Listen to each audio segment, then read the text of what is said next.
And I want you, Mr. President, to remember what you said. In fact, what you repeated today in your statements just a moment ago at the White House. You said that if you're happy with your insurance, you can keep it. Well, for 135 people working in Gatorland in Central Florida, that may not be true, Mr. President.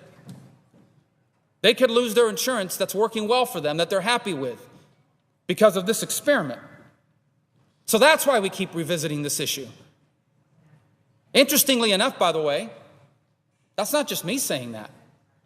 This week, some prominent labor unions who were actually in favor of this law, a lead among them was the Teamsters head, Jimmy Hoffa, wrote a letter to the president attacking this very point. They said this new law is breaking that promise that was made that if you're happy with your coverage, you're not going to lose it. Now, I signal Gatorland because that's the real world. That's where I'm going tomorrow, and that happens to be in my state.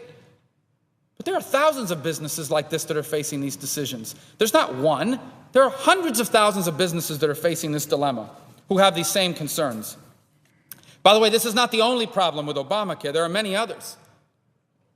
The president keeps saying, well, there are people in town that want this plan to fail. They keep bringing up Obamacare because they want it to fail. Mr. President, the plan is already failing. It's failing by your own admission.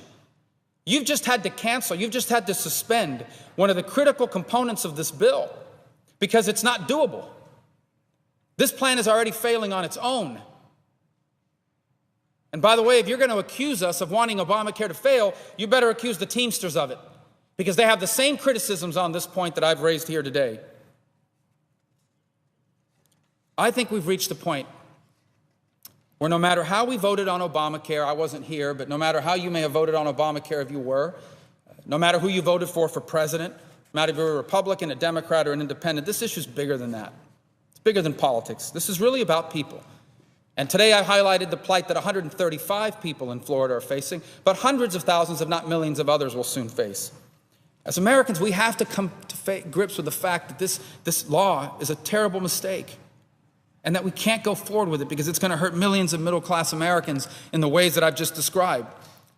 We're going to have an opportunity to get this right in September, because we're going to have to come here and vote on a short-term budget to fund the government. And I really implore my colleagues to use that as an opportunity to put the brakes on this terrible mistake before more people lose their insurance, to put the brakes on this before more people lose their jobs, and put the brakes on this before more people lose their businesses. In that short-term funding bill, we should not pay for the implementation of Obamacare. And let me be clear, anyone who votes for the short-term budget that funds Obamacare is voting to move forward with Obamacare. Don't come here and say, I'm against Obamacare, if you're willing to vote for a budget that funds it.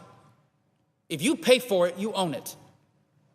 And I want to make clear to the employees of Gatorland, to the people of Florida, and anyone who is watching, I want the working people of Florida and America to know that I, for one, will not vote for any bill or any budget that funds the implementation of this disaster. Now, does that mean that we shouldn't do anything about health insurance in America? Of course it doesn't mean that. We should do something.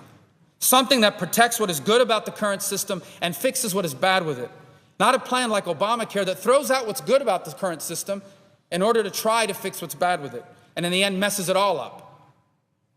So we should repeal Obamacare and we should replace it. Replace it with ideas that will allow uninsured Americans and underinsured Americans to find affordable insurance without taking away other people's insurance and other people's jobs. For example, we should expand flexible savings accounts. These are accounts like the ones that every member of Congress has access to. What that allows you to do every month is to take money out of your paycheck, tax-free, you don't have to pay taxes on that money, and put it in a savings account for health purposes. You make that deposit every month and it starts adding up. And then you can use that money to buy medicines or to pay for a co-payment or any other medical expense. It's your money, you control it. You have to use it on health care, but you got it tax-free. If members of Congress get this, why shouldn't every American have a chance to have something like that?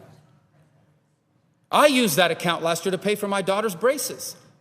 Millions of Americans would have the chance to do that. Why don't they, Mr. President? Because Obamacare, instead of encouraging it, undermines it. It lowered the amount you can save every year from $5,000 to $2,500. And ridiculously enough, here's what it says. It says that if I go to the pharmacy now and buy children's Advil for my kids, in order for me to be able to pay for it with my savings, my flex savings account, I have to get a prescription from a doctor. Think about that. You buy children's Advil because your kid has a fever. You now got to go to your doctor and get a prescription if you want to use your money to pay for it. Obamacare undermines flex savings account, not encourages them.